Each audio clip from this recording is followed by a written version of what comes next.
చదువు యోబు గ్రంథం 15 అధ్యాయం 15 వచనం. యోబు గ్రంథము 15 అధ్యాయం 15 వచనం. ఆలోచించుము, ఆయన తన దూతల యందు నమ్మిక ఉంచడు. నమ్మకం పోయింది. హల్లెలూయా. దేవుడికి దేవదూతల మీద ఏం పోయిందమ్మా? నమ్మకం పోయింది. ఇప్పుడు లూసిఫర్తో 1/3 వంతు పరలోకము నుంచి పాతాళానికి నెట్టివేయబడ్డారు. ఇటు చూడాలి, భూమి అంతా చక్కగా ఉంది, ఏదేని తోటలాగా. మరల ఇంతకుముందు ఏదేని తోట ఎలా ఉండేదో అలాగ తయారు చేసేసాడు భూమిని చాలా చక్కగా.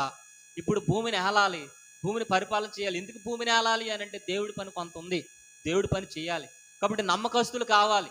నమ్మకస్తులు ఎవరు? నమ్మకస్తులు దేవుడికి తెలియదు. ఎందుకనంటే మంచోడు అనుకుంటేనే లూసిఫర్కి అభిషేకం అన్ని ఇచ్చాడు, అన్ని ఇస్తే పాడు చేశాడు. ఇక మరి ఎవరికి ఇవ్వాలి, ఎవరికి ఇవ్వాలి అని పరీక్ష పెట్టాడు దేవుడు. హల్లెలూయా. ఎవరికి పరీక్ష పెట్టాడు? ఈ పరలోక రాజ్యములో మిగిలినటువంటి దూతలందరికీ పరీక్ష పెట్టాడు దేవుడు. హల్లెలూయా. ఎందుకంటే లూసిఫర్ వాడు దూతలు భూమిలో పాతాళ లోకంలో పడ్డారు, భూమి మీద పడ్డారు. ఇక పరలోక రాజ్యంలో వీడు మనోడో బయటోడో ఎలా తెలుస్తుంది? చెప్పాలి, ఎలా తెలుస్తుంది? తెలియదు. పరీక్ష పెట్టాలి ఏదోటి. అవునా కదా? మనం కూడా ఒక అబ్బాయిని నమ్మాలంటే, ఒక అమ్మాయిని నమ్మాలంటే ఏం పెడతాం?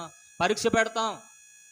అలాగే ఉద్యోగం రావాలంటే పరీక్ష పెడతారు, పోలీసు ఉద్యోగం రావాలంటే పరీక్ష పెడతారు, ఒక వ్యాపారం నమ్మకంగా ముందుకు వెళ్ళాలంటే పరీక్ష పెడతారు.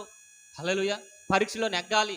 అందుకని దేవుడు ఏం చేశాడనంటే పరలోకములో ఉన్నటువంటి దేవదూతలందరినీ మానవులుగా భూమి మీదకి పంపించాలనుకున్నాడు. ఎలా పంపించాలనుకున్నాడు?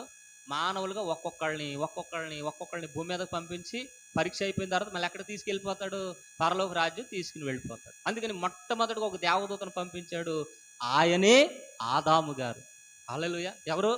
మొట్టమొదటిగా ఒక దేవదూతను పంపించాడు. అరే నువ్వు వెళ్ళి భూలోకంలో పరీక్ష నెగ్గిరా అని ఆదాము గారిని పంపించి, ఏమంటే ఆదాము గారిని ఒంటరి వదల.